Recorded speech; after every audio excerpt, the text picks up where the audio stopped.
Hace ya semanas inauguré una nueva sección en este canal en la cual analizo 2 o 3 películas sin hacer ningún spoiler y más que analizar en verdad las recomiendo para que la gente sepa qué ver en este tiempo de cuarentena.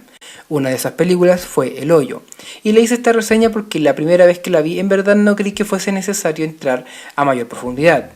Sin embargo, mucha gente me comentó por interno que esta película era más profunda de lo que yo creía, así que la volví a ver por una segunda vez y heme aquí analizando El Hoyo. La película comienza mostrándonos el funcionamiento de la cocina, quienes son los que proporcionan el alimento a los reos. Ya sé que técnicamente no son ni reos ni prisioneros, pero los voy a llamar así a falta de una mejor palabra.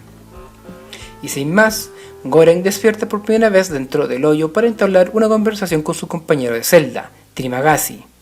Esta es la parte que no me gustó mucho de la película, ya que de forma apresurada se revela buena parte de la trama o del funcionamiento del hoyo, ya que en esta conversación nos enteramos de casi todo lo importante. En fin, de esta conversación destaco de que Goren revela que ingresó voluntariamente al hoyo, sin embargo, parece no entender ni saber mucho sobre su funcionamiento. Da la sensación de que se entera de todo recién una vez adentro del hoyo. Y sin más aparece la verdadera protagonista de la película, la bandeja. La primera actitud del protagonista es quedarse mirando asqueado mientras que Trimagasi come desmedidamente, aunque claro, dicha actitud irá cambiando durante la película. Y así sin más, queda de manifiesto la primera interpretación de la película, y es que toda la prisión es una metáfora o simbolismo de las desigualdades sociales. Los de arriba comen más y mejor, mientras que los de abajo comen sus sobras, y los demás abajo aún se mueren de hambre. Sin embargo, después de haberla visto por segunda vez, me di cuenta de un par de detalles que les comentaré en la conclusión de este video. Luego, Goren le cuenta a su compañero de celda los motivos de su estadía voluntaria, que era básicamente dejar de fumar y leer el Quijote, y que al salir de ahí obtendría un título homologado, sea lo que sea que eso signifique. Lo que llama mucho la atención de su compañero, ya que después de todo su estadía no era tan voluntaria, ya que Trimagasi tuvo ciertos altercados con la justicia y le dieron a escoger entre el psiquiátrico y el hoyo. Entonces técnicamente su estadía fue voluntaria, pero está por ahí nomás. Desde aquí la trama se convierte en un viaje hacia la locura y la miseria, marcado por varios hitos.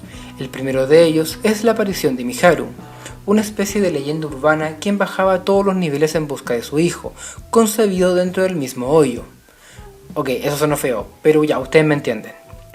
Miharu también mataba a sus compañeros de celda, con la esperanza que el siguiente fuese su hijo. Este personaje también tiene un simbolismo especial, pero también se lo voy a comentar al final. El segundo hito es cuando el protagonista junto con su compañero son trasladados a otra celda, esta vez en la 171, es decir, un lugar donde casi no llegaba la comida. Sin embargo, la gran cagada es que Trimagasi ata a Goren para luego comerlo de a poco, siempre cuidando de no matarlo, ya que, después de todo, Trimagasi no era una mala persona, solo intentaba sobrevivir. En este punto, Trimagasi representa al personaje asumido, que no se cuestiona mayormente el cómo son las cosas, sino que simplemente hace lo que tiene que hacer para sobrevivir, sin caer en la maldad estereotipada.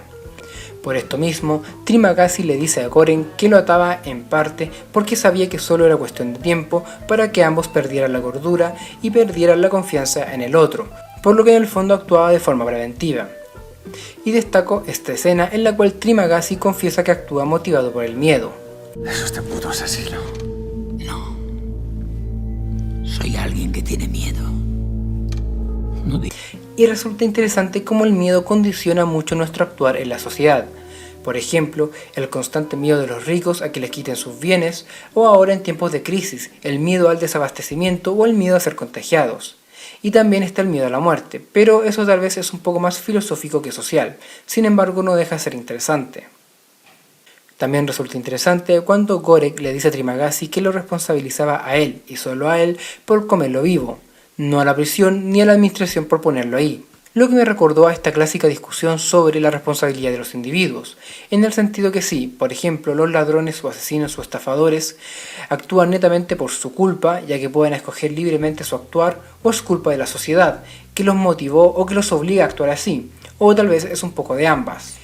Me da la sensación de que intentaron reflejar esta discusión en esta escena. Como sea, cuando Trimagasi comienza a hacer cenar a Goren, justo llega Miharu para salvarlo matando al viejo.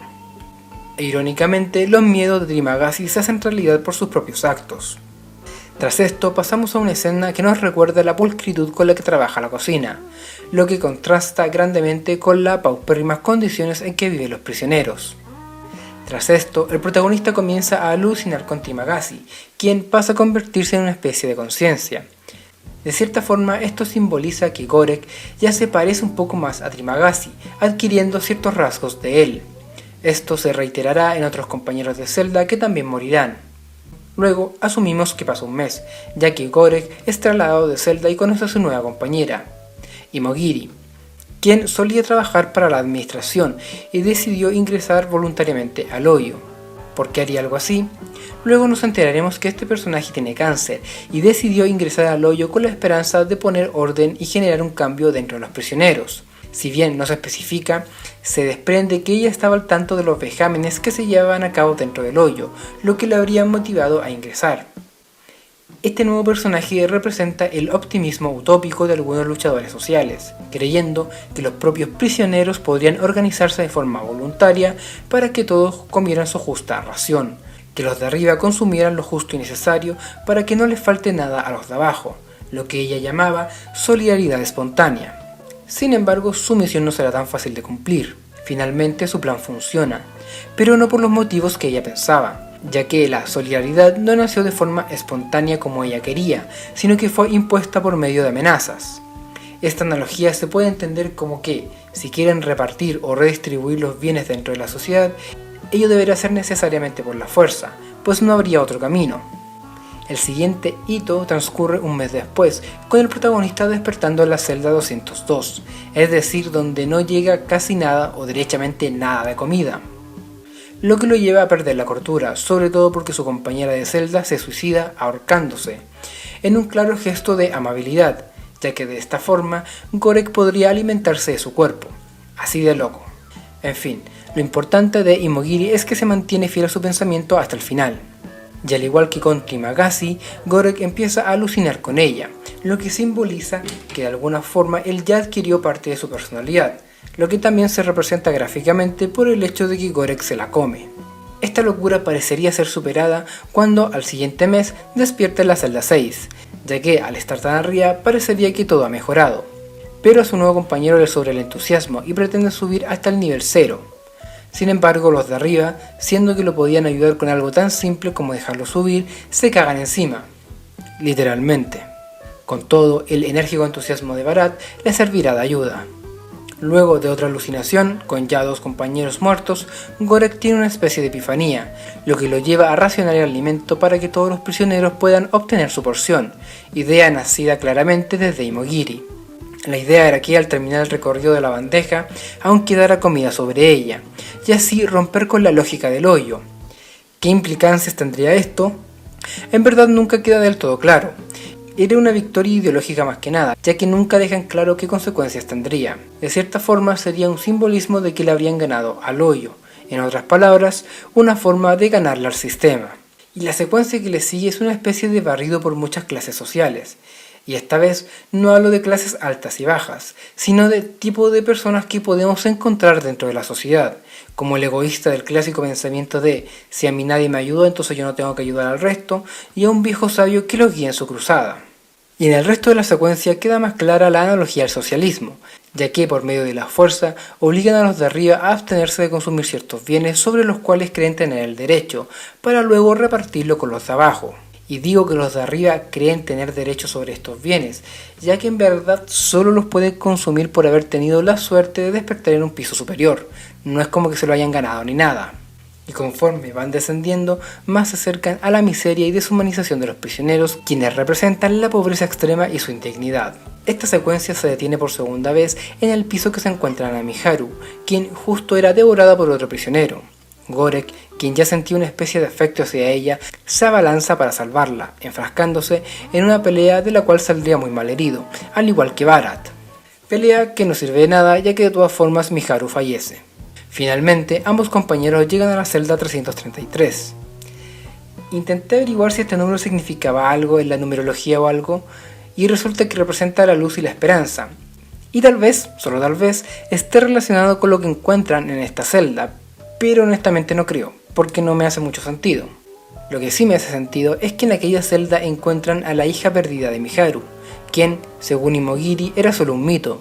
No queda claro cuánto tiempo lleva ahí, cómo llegó ahí y cómo ha logrado sobrevivir. Pero bueno, podemos perdonarle estas incógnitas a la película ya que todo es bastante simbólico. Como sea, se supone que la niña está famélica.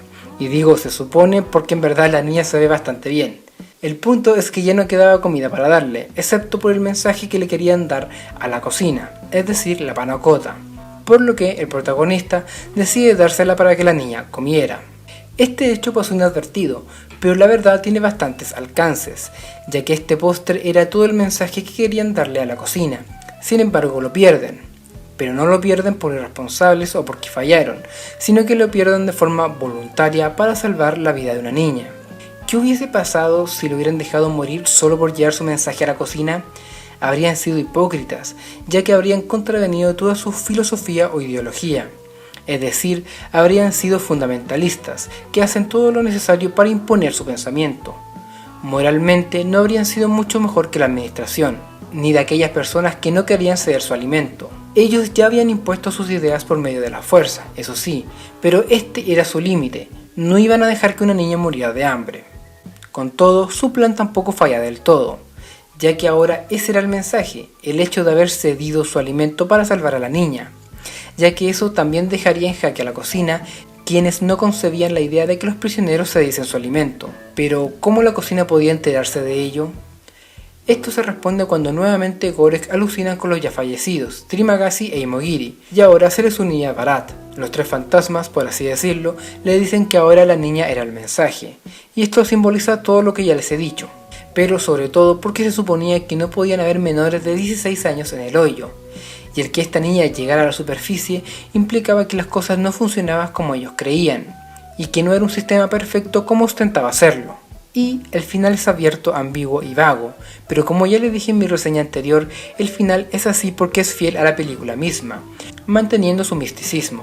Por otro lado, el pozo negro con una luz para mí simboliza una especie de limbo o derechamente del cielo, indicando de que Gorek, el mesías del hoyo, ya había fallecido, habiendo terminado su propósito.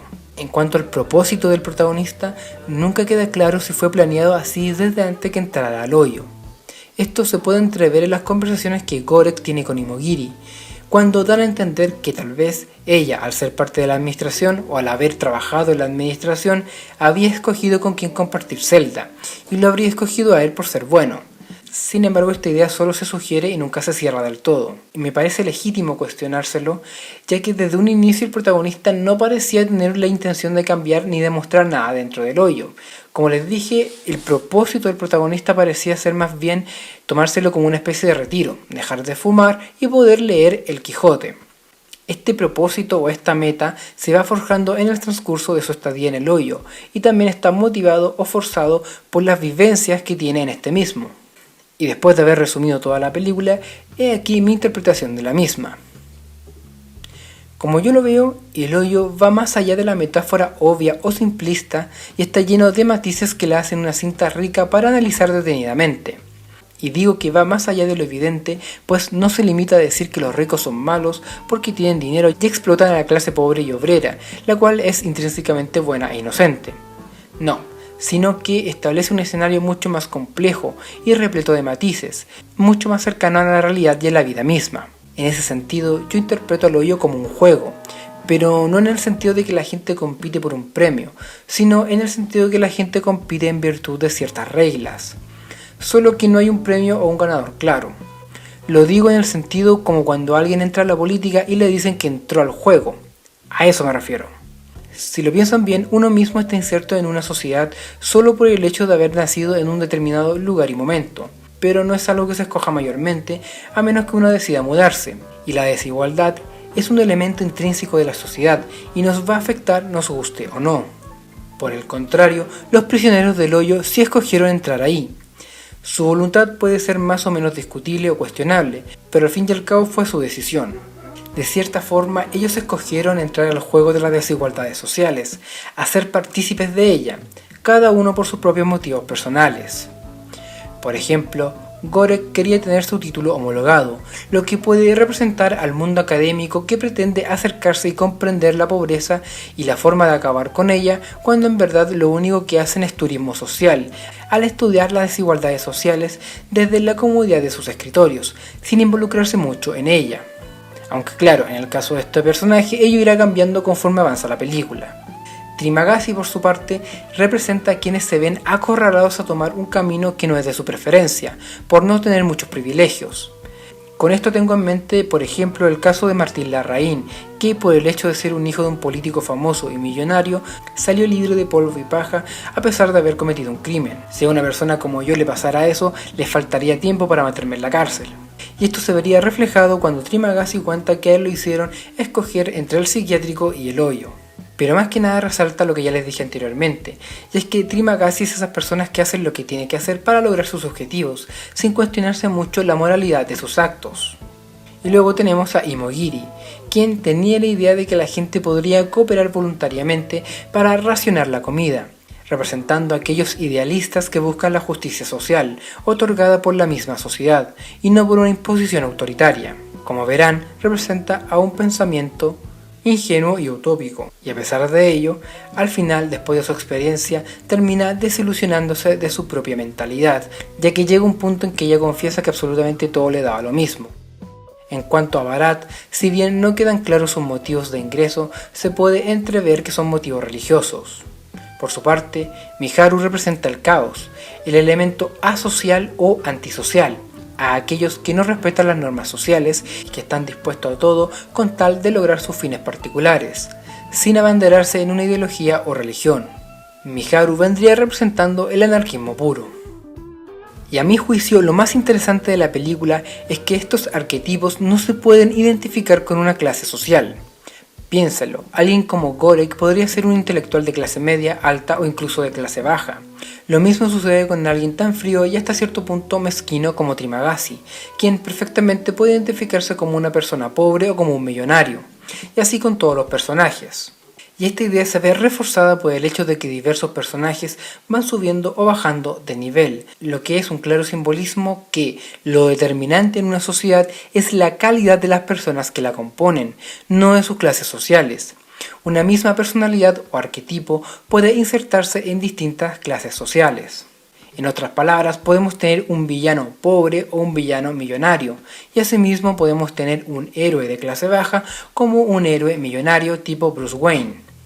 Y creo que en parte el éxito de esta película viene dado porque esta tesis que propone se ha visto reflejado en la realidad con todo lo que está sucediendo con la pandemia y las cuarentenas, ya que hemos visto cómo empresarios mezquinos suben los precios para aprovecharse del pánico. Pero también hemos visto personas comunes y corrientes llenando sus carros de supermercado de ciertos bienes, sin importarles si quedará algo para el resto. Y otros fueron más lejos aún, y compraron decenas, sino cientos de productos de primera necesidad para luego venderlos a un precio mayor. Y esta última actitud también se puede ver motivada por el miedo, lo que nos recuerda la escena que les señalaba anteriormente. Entonces, esta maldad no es algo intrínseco de una clase social en particular, sino que de ciertas personas. En cuanto al tema de la comida propiamente tal, ella es una clara analogía tanto al alimento en sí como a los recursos naturales en general. Recursos que si fuesen bien administrados y repartidos alcanzarían para todos los seres humanos. Pero al dejar su explotación al libre albedrío de las empresas y otras entidades, provoca escasez debido al uso elitista de un sector más privilegiado. En este sentido, la película parecería ser una clara crítica al capitalismo. Y si ese fuese el caso, ¿cuál sería la respuesta? ¿El socialismo? Tampoco, porque la misma película dice que la única forma de llegar al socialismo es imponerlo por medio de la fuerza, lo cual puede incluso llegar a generar más caos y destrucción. ¿Será acaso que el ser humano es intrínsecamente malo? En principio parecería que sí, pero luego vemos a personajes como Imogiri y como el propio protagonista, y también como a Bharat, que si bien era un fanático religioso tenía buenas intenciones. Entonces, destaco esta película ya que trata el tema de las desigualdades sociales, pudiendo desprenderse una crítica tanto al capitalismo como al socialismo, así como a la sociedad en general, y también una leve crítica a las ideas religiosas por ahí, muy tenuemente. Como verán, El Hoyo es más que una idea simple del tipo los ricos son malos y los pobres son buenos, y crea una obra de la cual se pueden sacar miles de interpretaciones y simbolismos interesantes que dan pie para discutirlos. Como comentario final, debo admitir que esta cinta sí deja muchas cosas en el aire que no se explican del todo o que no tienen una explicación coherente, pero en lo personal se lo dejo pasar, ya que todo va en pos de un simbolismo que trasciende a esas pequeñas incoherencias. Y bueno amigos, eso ha sido todo mi comentario respecto al Hoyo. Espero les haya gustado este video y déjenme en los comentarios sus propias opiniones y apreciaciones de esta cinta. Recuerden darle like y suscribirse al canal y activar el tema de la campanita para que YouTube les avise si es que subo video.